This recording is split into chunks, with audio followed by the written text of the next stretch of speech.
cerebro humano es uno de los objetos más complejos del universo. Comprender su funcionamiento es una de las metas más ambiciosas de la ciencia actual.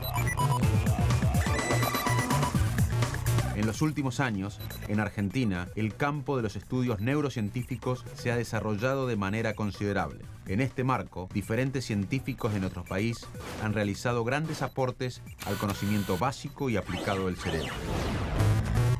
Vladimir Flores es uno de ellos que, desde el Laboratorio de Ciencias Bioestructurales de la Universidad Favaloro, se ha comprometido con el estudio del desarrollo del sistema nervioso central.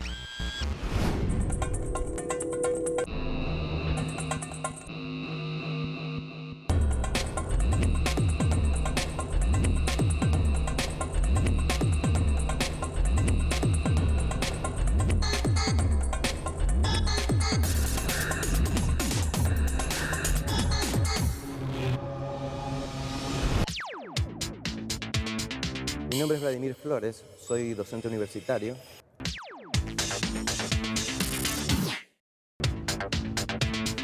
Doctor en medicina, egresado de la Universidad de Buenos Aires. Trabajo actualmente en la Universidad Favaloro. Soy investigador del CONICET y me dedico a estudiar el desarrollo del sistema nervioso central desde el momento en que aparecen las células que lo van a conformar hasta que se elaboran los circuitos nerviosos, el animal nace y se desarrolla en relación con los estímulos que recibe del medio ambiente.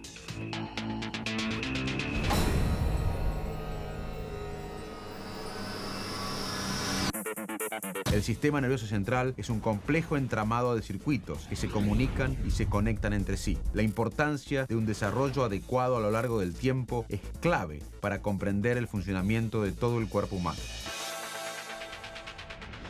¿Cómo podrías definir los pasos desde la fecundación hasta el desarrollo del sistema nervioso? ¿Cuáles son los pasos más importantes?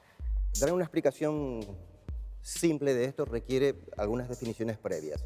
Por ejemplo, para que se entienda bien en qué consiste este concepto del de desarrollo, alude al hecho de que a lo largo de la vida todos nacemos como consecuencia de la formación de una célula. A partir de ella se forman todas las células que nos componen. Las células que nos componen pueden organizarse realizando ciertos comportamientos típicos en tiempo y espacio. El concepto de complejidad, lo que hacemos durante el desarrollo embrionario es generar un aumento en la complejidad, desde el nivel celular hacia arriba. Nosotros estamos conformados por células que se integran en tejidos, tejidos que se integran en órganos, órganos que conforman aparatos y sistemas. Por sistemas entendemos aquellos órganos que, como tienen una distribución global en todo el organismo, pueden ser útiles para controlar e integrar las funciones de todas las otras estructuras del organismo. Hay dos de estos sistemas que son muy importantes por su capacidad integradora. Una es el sistema nervioso y la otra es el sistema circulatorio. Las células que van a conformar el sistema nervioso se forman muy tempranamente, durante la segunda, tercera semana del desarrollo embrionario. Antes de que una mujer sepa que está embarazada, ya se han definido aquellas células que van a conformar el sistema nervioso. El sistema nervioso central es una de las estructuras mejor organizadas en el espacio. De eso depende su capacidad funcional. Esta organización en el espacio depende del hecho de que hay algunas células con las que se arma el sistema y otras células sirven como referencias para instalar tiempos y lugares dentro del sistema. ¿Cómo se construye un edificio? Se necesita un plano y se necesita un programa a cumplir en forma ordenada en función del tiempo. Lo que ocurre durante el desarrollo embrionario del sistema nervioso es esto. Las células se van haciendo diferentes unas de otras, pero pese a que se van haciendo diferentes unas de otras, van manteniendo mecanismos de comunicación entre ellas, de modo tal que unas se enteran de lo que hacen las otras y así van cumpliendo funciones complementarias. De poco serviría que esta cumpla una función, esta otra y otras si no tuvieran la posibilidad de integrar a continuación esas funciones. La posibilidad de integrar esas funciones depende de que las células disponen de mecanismos por los cuales ellas se comunican y juntas, sincronizadamente en tiempo y tomando posiciones definidas en el espacio, van estructurando una red de comunicación a través de las cuales se comunican. Una parte de nuestro sistema nervioso central se caracteriza por tener una estructuración muy ordenada y muy rígida.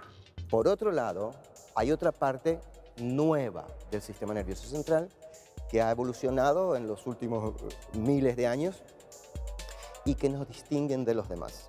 Esa parte de nuestro sistema nervioso central se desarrolla eminentemente no durante el desarrollo embrionario, sino que se desarrolla eminentemente durante la vida postnatal y de un modo dependiente de las características del medio ambiente y de los cambios que las estimulaciones del medio ambiente producen en nosotros.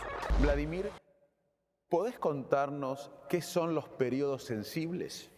El sistema nervioso central se organiza en niveles de diversa complejidad en relación con los estímulos que va recibiendo del medio.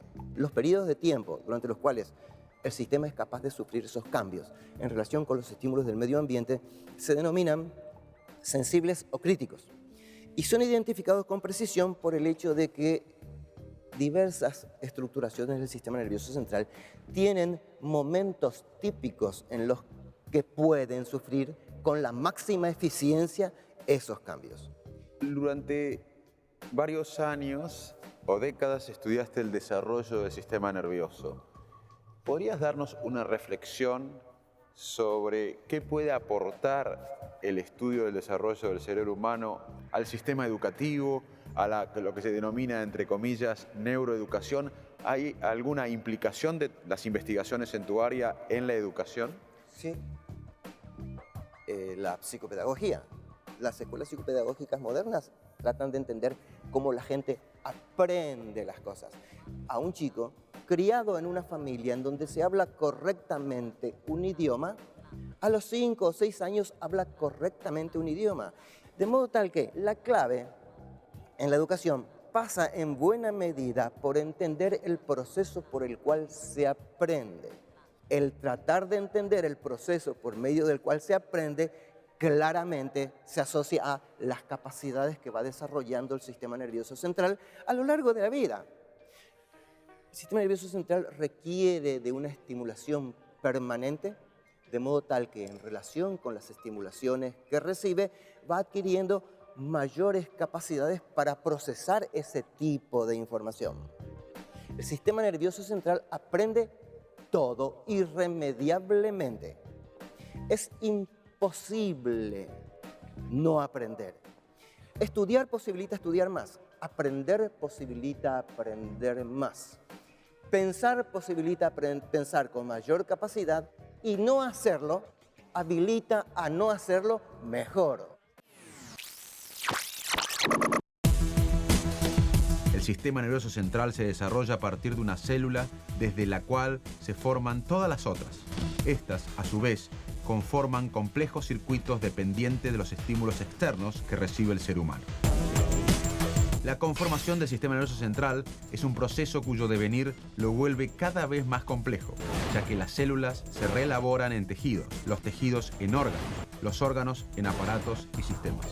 El sistema nervioso central se caracteriza entonces por su capacidad de integración de todos estos elementos que conforman el organismo. Para ejercer esta función, resultan claves los estímulos que recibe del entorno.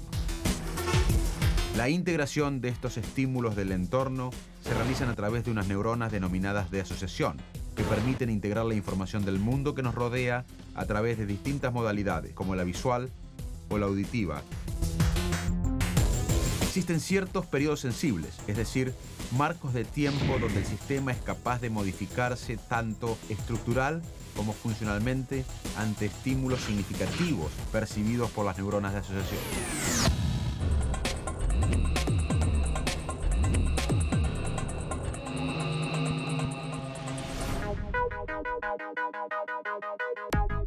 La Facultad de Medicina de la Universidad Favaloro fue creada en 1992 y constituyó uno de los mayores sueños y desafíos de su creador, el doctor René Favaloro. A partir de entonces, esta institución ha otorgado a nuestro país y al mundo numerosos profesionales dedicados a prevenir, curar, investigar y educar para la salud. ¿Cómo está organizado tu laboratorio?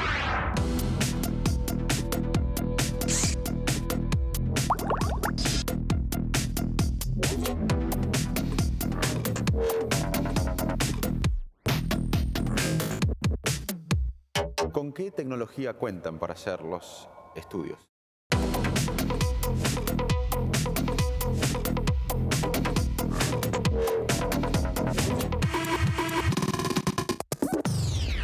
En mi laboratorio formamos parte gente más o menos ya grande y joven.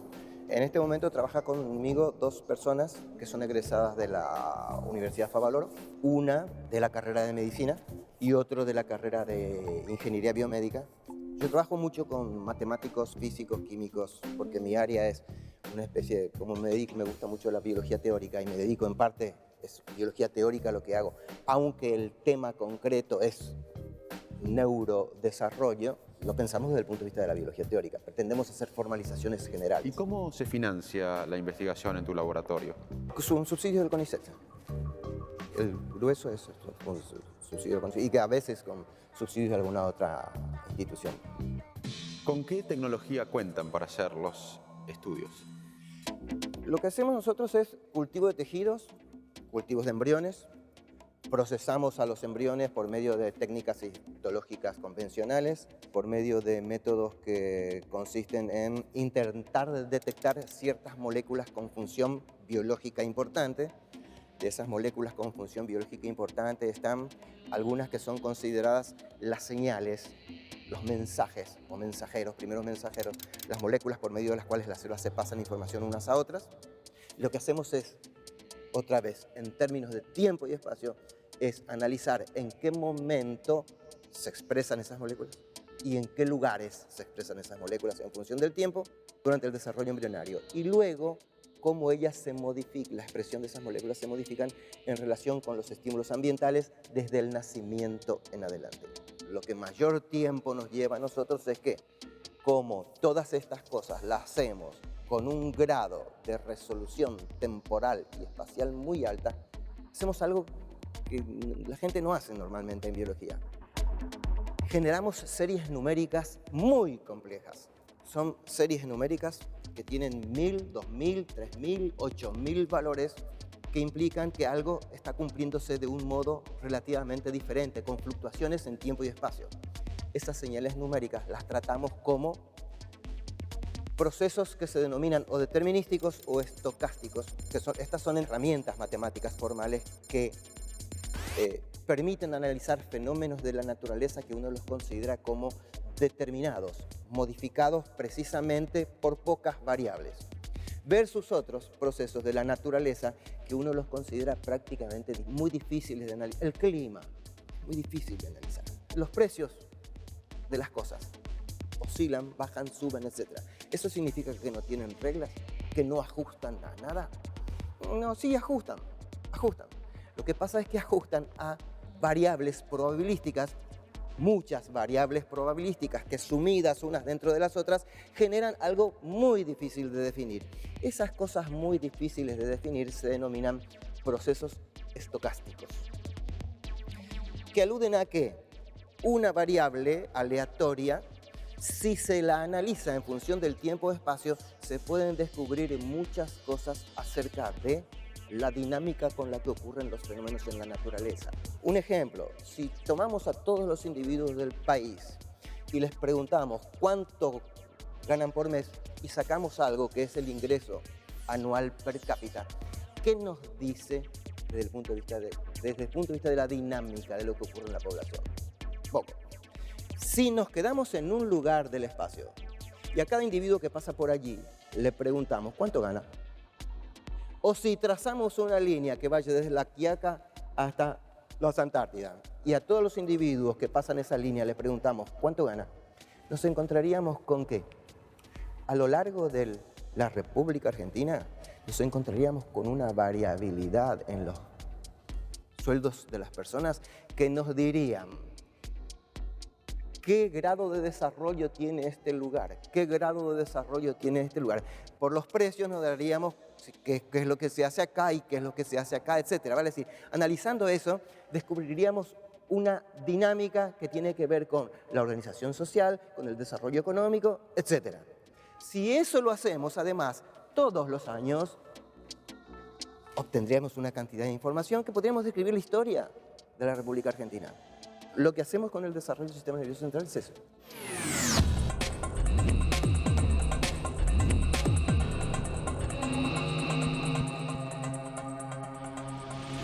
Lo que vamos a hacer ahora es mostrarles cómo trabajamos en el laboratorio en equipos. Para ello vamos a hacer una puesta a punto, vamos a discutir los resultados que cada uno de los miembros del grupo obtuvieron en los últimos 15, 20 días más o menos. Los científicos que integran el Laboratorio de Ciencias Bioestructurales de la Universidad Favaloro se reúnen periódicamente para intercambiar experiencias, discutir los resultados de las últimas investigaciones y proyectar avances en sus estudios. Ahora fíjense ustedes, lo que ella estuvo viendo es que desde este modo de organización de los vasos, que llamamos vascular primitivo, durante la corticogénesis, que implica que todo el cerebro se engrosa desde esto hasta acá, fíjense toda la complejidad que se produce en los vasos a medida que las capas de la corteza se van formando. Alejandra Rodríguez Celín es bióloga especialista en neuroangiogénesis. Jorge Maceo es ingeniero especialista en señales. Eugenia Hess es ingeniera biomédica y su especialidad es el desarrollo del software. Melina Rapaccioli es médica especialista en neurobiología del desarrollo. La interacción y el trabajo colectivo entre científicos resulta una herramienta clave para la investigación y la construcción del conocimiento. De modo tal que es un poco transferir el problema de la dimensión fractal de la proliferación celular, que es lo que vos estás estudiando, al de los vasos. En realidad, conceptualmente el problema es el mismo, solo que transferido a un aspecto morfológico correspondiente a otro nivel de organización. Bueno, eso es para el futuro, ¿no? Así que nos vemos el lunes.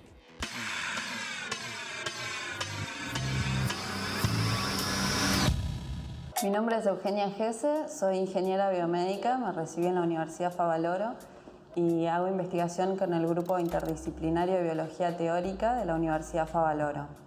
Básicamente lo que yo hago de investigación son simulaciones de procesos biológicos que me proponen los médicos que participan en el grupo.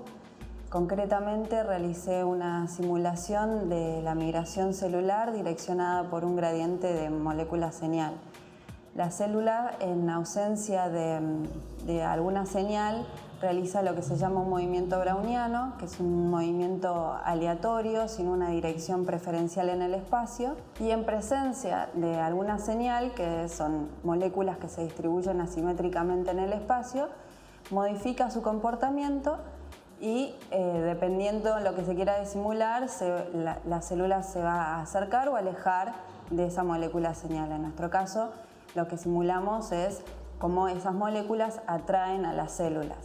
Entonces, básicamente mi trabajo consiste, en conjunto con el resto del grupo, en identificar cuáles son los elementos principales del proceso, asignarles parámetros que los caracterizan y su comportamiento. Lo que hacemos es definir reglas de interacción local y dejar que el sistema evolucione. La simulación es en sí un programa de software en el que cada elemento que identificamos lo diseñamos de alguna manera. Utilizamos programación orientada a objetos y en este caso particular programé en C++. Y básicamente, digamos, para que tengas una idea concreta de lo que hacemos, es, por ejemplo, pensar cuando tenés el protector de pantalla que existen esas burbujitas que chocan e interaccionan entre sí. Es un poco eso la simulación que nosotros estamos haciendo. Definimos elementos que interactúan entre ellos.